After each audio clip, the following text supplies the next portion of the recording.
변호사는 선임하면 보통 얼마 정도 해요? 실무가? 변호사 선임은 근데 아, 제가 그거는 감히 조언 드리면 이거는 변호사 선임 하나하나는 별 차이가 없어요.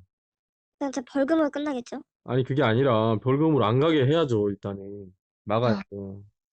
그래서 그 처음에 말씀하신 것처럼 고소인이랑 합의가 되면 제일 좋고요.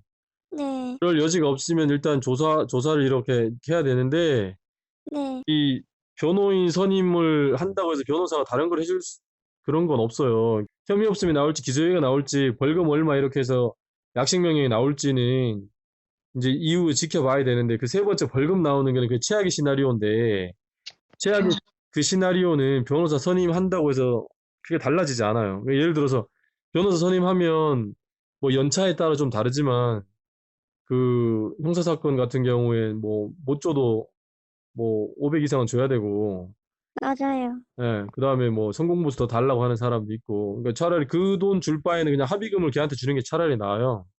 네. 선임 안 하고 그래서 제가 이런 채널하고 상담해 드리는 건데 그 일단은 변호사 선임은 좀 나중에 고민해 보셔도 될 것 같아요.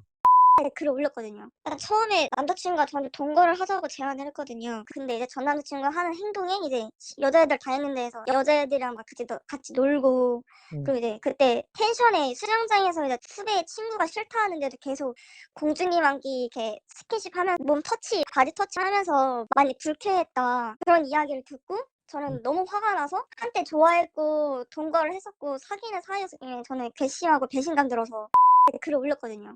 그러니까 다시 정리해서 말씀드리면 어 공익성은 뭐 주장해 볼 여지는 있지만 그러니까 이럴 수 있어요. 이렇게 하세요. 뭐냐면 네.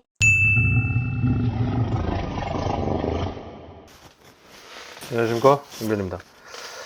최근에는 이제 그 SNS에서 이제 뭐 글을 남기고 소통하고 이런 게 많잖아요. 그래서 이런 게 주로 이제 저희 영상에도 명예훼손 이런 걸로 많이 고소 당하셔가지고 지금 어려움을 겪고 계신 분들이 이제 여러 대 있으신데 이 건도 이제 저희들 채널 되게 초창기에 또 이런 유사한 게 있었어요. 이제 어느 학교에서 남녀가 서로 사귀다가 이제 헤어졌는데 열이 받아서 그 학교 커뮤니티 여기다 여자분이 글을 썼는데 이제 고소 당한 거예요. 그때는 되게 구체화돼 있어서 뭐 형사미사 다 걸려가지고 이제 쉽지 않았는데 그런 이제 상황이 있었는데 요거는 조금 그보다 덜한 게 그 익명 게시판 같아요. 거기에 이제 뭐 혹시 잘 지내? 뭐 이러면서 이제 시작이 그래요. 그래서 뭐 거의 무슨 매일 남녀 안 가리고 얼평 몸평 애들 뒷담하는 네 모습 아직 생생함 뭐 여친 있으면서 여자애들한테 집착될 때부터 알아봐야 했는데 뭐 이런 류의 이제 일을 시작하는 그런 글을 이렇게 남긴 거예요. 남친에 대한 험담이라기보다는 처음에 남자친구랑 저랑 사귈 때 네. 남자친구가 저한테 동거를 하자고 제안을 했거든요. 예. 그래서 제 자취집에서 동거를 했거든요, 같이. 예. 예. 사귀고 있다는 것도 알거든요. 근데 이제 전 남자친구가 하는 행동이 이제 여자애들 다 있는 데에서 여자애들이랑 막 같이 놀고 그리고 이제 그때 펜션에 수영장에서 이제 후배 친구가 싫다 하는데도 계속 공주님 안기 이렇게 스킨십 하면서 이제 막 몸 터치, 바디 터치 하면서 물에 빠뜨리는 행위 그런 거 하면서 많이 불쾌했다. 그런 이야기를 듣고 저는 너무 화가 나서 좀 한때 좋아했고 동거를 했었고 사귀는 사이였으니 저는 괘씸하고 배신감 들어서 글을 올렸거든요. 근데 않고 하고 이제 글을 올렸거든요. 전 남자친구 이름도 얘기하지 않고 그냥 학바랑 휴학을 했다 이런 얘기 휴학한 사람 이렇게만 하고 이제 글을 올렸거든요. 그 내용이 지금 말씀하신 쭉 네, 이 내용이에요. 어, 그렇게 글을 올렸는데 그래서 일단 그때 당시에 전 남자친구한테 사과를 하고 좀 풀었으면은 지금까지 이렇게 일이 커지진 않았을 것 같은 생각도 들고 그래서 이제 그 출석 요구서 집에 이제 우편으로 와 가지고 그래서 저는 이제 조사 받을 때 진술을 어떻게 해야 되는지 몰라서 일단은 뭐 여러 가지 단계별로 대응하시는 게 좀 차이가 있을 수 있는데 네. 기본적으로 이렇게 고소장 정보공개 청구하셨다 했잖아요. 네. 그래서 그 보면은 이제 제명이 뭐 명예훼손죄. 허위사실 적시예요? 네, 허위사실 적시 명예훼손죄라고. 그렇게 봤어요? 네, 그러면 이제 그렇게 했을 때 기본적으로 이제 그 고소인? 이거 이제 네, 피해자죠, 피해자. 피해자하고 네. 합의를 해서 네, 합의를 하셔가지고 이제 그러면 이제 명예훼손이 이제 반의사 불벌죄니까 네, 그러면 이제 경찰 단계에서도 더 진행 안 하고 그러니까 네, 뭐 더 심한 경우에는 이제 아예 입건도 안 하고 불입건하면 그게 제일 좋고 입건해서 이제 사건 번호를 많이 따놓은 상태면 네, 그래서 그 이후에 합의가 되면은 반의사 불벌죄니까 그러니까 그게 반의사 불벌죄라는 게 피해자의 의사에 반해서 처벌할 수 없다 이런 뜻이거든요. 네, 그러면 이제 또 공소권 없음으로 끝나요. 네, 그것도 최상의 시나리오인데 네. 카톡 그렇게 안 확인. 될 것 같아요. 카톡 확인도 하지 않고 계속 처벌을 원하는 이런 상태면 이제 네, 그걸 각오하고 이제 가서 조사를 받으셔야 되는데 네, 사실 적시 명예훼손의 구성 요건은 그 비방의 목적으로 허위 사실을 적셔야 되거든요. 네, 근데 그 비방의 목적은 그 글 쓴 사람 내심의 문제이기 때문에 네, 잘 안 되고 비방의 목적이 나는 없었다라고 주장한다고 해서 다 받아들여지는 건 아니어서 네, 그 이제 반대 측면에 공익 목적으로 글을 쓴 게 인정이 되면 비방의 목적이 이제 인정이 안 되는데 네, 그 공익성 인정되는 게 이제 그 저희 채널 그 영상에 올라간 것 중에서 뭐 네, 보면 허위사실 적시가 더 넓은 개념이고 전체 집합이면 그 안에 부분 집합이 사실 적시 명예훼손이거든요. 네, 허위사실이 아니다라고 해서 그 허위사실 적시는 빠져나갈 수 있어요.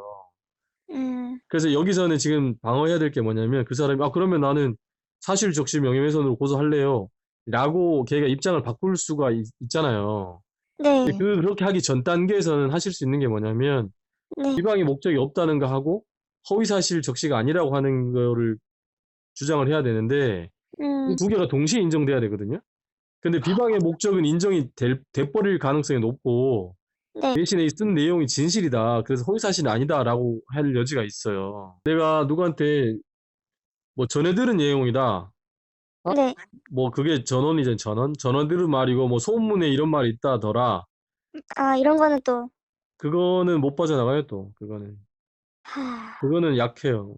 약해서 일단은 그거 들은 거에서 네, 내가 들었다고 하는 거 들은 거를 다시 내가 거기 쓴 거 자체가 문제가 되잖아요. 그러니까 음, 다시 정리하면 허위사실 적시 명예훼손의 구성 요건은 비방의 네. 목적으로 허위사실을 적시해서 타인의 명예를 훼손해야 되는데 네, 타인의 명예는 훼손돼도 걔가 주장하니까 그럴 가능성이 많잖아요. 네, 비방의 목적하고 허위사실이라 해야 되는데 비방의 목적은 공익 비방의 목적하고 공익성은 반대 개념이어서 네, 공익 목적이 인정되면 비방의 목적이 인정이 안 돼요. 그래서 그러니까 이제 말은 이렇게 하는 거죠. 나는 비방의 목적이 없었다. 왜냐하면 공익 목적으로 한 거다. 네가 말하는 공익이 뭔데? 같은 학교, 같은 과의 여하구들이 비슷한 피해를, 나 같은 피해를 당하지 않게 하기 위해서 라고 주장을 하고 두 번째는 허위 사실이 아니다. 이건 네, 사실이다. 그렇게 조사할 때 주된 뼈대는 그거일 수밖에 없어요. 왜냐하면 그게 구성 요건이기 때문에 경찰에서도 그거를 계속 묻거든요. 물을 수밖에 없거든요. 그러면 그거에 대한 반대되는 얘기를 하셔야죠. 반박하는. 네, 근데 근데 사실은 내가 뭐 공익 목적이 없고 비방의 목적만 있었다 하더라도 네, 그렇게 그게 그런 나의 주장이 받아들여지지 않는다 하더라도 그 주장을 하실 수밖에 없어요. 네. 일단 그렇게 하셔야죠. 변호사는 선임하면 보통 얼마 정도예요? 실무가? 변호사 선임은 근데 아, 제가 그거는 감히 조언 드리면 이거는 변호사 선임 하나하나는 별 차이가 없어요.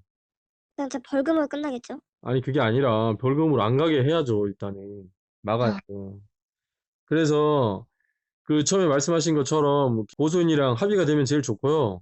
네, 그럴 여지가 없으면 일단 조사를 이렇게 해야 되는데 네, 이 변호인 선임을 한다고 해서 변호사가 다른 걸 해줄 그런 건 없어요. 혐의 없음이 나올지 기소유예가 나올지 벌금 얼마 이렇게 해서 약식 명령이 나올지는 이제 이후 지켜봐야 되는데 그 세 번째 벌금 나오는 거는 그 최악의 시나리오인데 최악의 그 시나리오는 변호사 선임한다고 해서 그게 달라지지 않아요. 그러니까 예를 들어서 변호사 선임하면 뭐 연차에 따라 좀 다르지만 그 형사사건 같은 경우에 뭐 못 줘도 뭐 500 이상은 줘야 되고 맞아요. 예, 그다음에 뭐 성공보수 더 달라고 하는 사람도 있고 그러니까 차라리 그 돈 줄 바에는 그냥 합의금을 걔한테 주는 게 차라리 나아요.